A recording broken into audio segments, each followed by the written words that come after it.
ప్రేక్షకులకు నమస్కారం అండి. ఈరోజు మనం షుగర్ వ్యాధి, డయాబెటీస్ అంటున్నాం కదా, ఇది చాలా ఎక్కువగా ఉందండి మన తెలంగాణ కానీ ఆంధ్రప్రదేశ్ కానీ.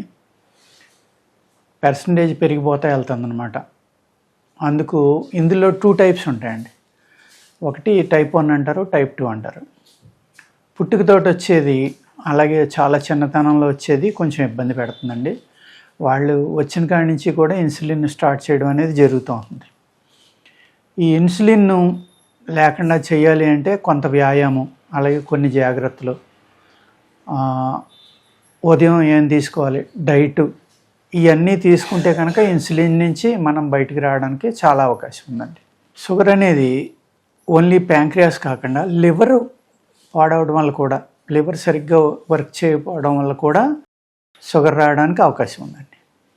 అంచేత ఏంటంటే షుగర్ మెడిసిన్ అనేది లివర్కి, ప్యాంక్రియాస్కి రెండాటికి ఇస్తే చాలా వరకు ఉపశమనం కలగడానికి మనకు అవకాశం ఉందండి.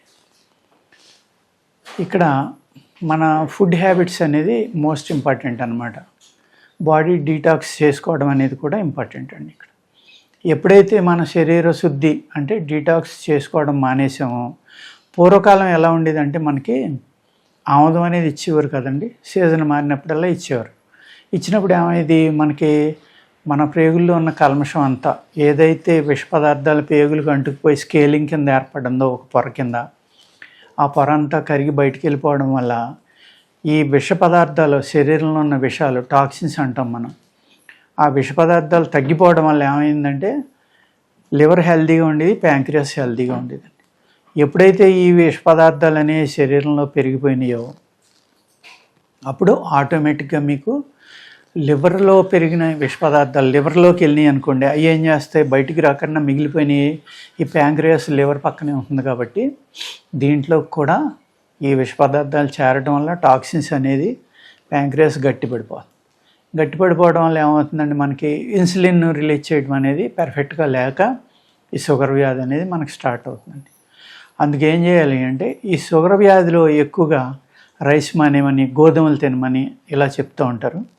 గోధుమలు తినటం వల్ల మరింత పెరుగుతుంది తప్ప తగ్గదండి.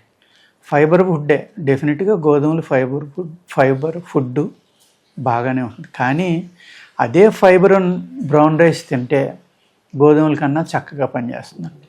బ్రౌన్ రైస్ అనే దాంట్లో విటమిన్ E ఉంటుంది, B12 ఉంటుంది, ఇలాగా అనేక రకాలుగా విటమిన్ A కూడా ఉంటుందండి. అవన్నీ ఉపయోగపడతాయి అన్నమాట. ఆర్గానిక్లో పండించిన బ్రౌన్ రైస్ అయితే మట్టుకు ఇంకా అద్భుతంగా పనిచేస్తాయండి. ఇప్పుడు అనేక చోట్ల నుంచి ఈ ఆటవికులు పండించిన రైస్ కూడా పట్టుకొచ్చి అమ్ముతున్నారు చాలా షాపుల్లో. అలాంటి ఆ ఫారెస్ట్లో పండించినవి అయితే అద్భుతం అండి. అవి అటువంటివి కనుక మీరు దంపుడు బియ్యం అంటే బ్రౌన్ రైస్ కనుక తింటే గోధుమ తిన్నదానికన్నా అవి బాగా పనిచేస్తాయి అన్నమాట. అలాగే పచ్చి బియ్యం తిన్నారనుకోండి ఇబ్బంది పెడతాం.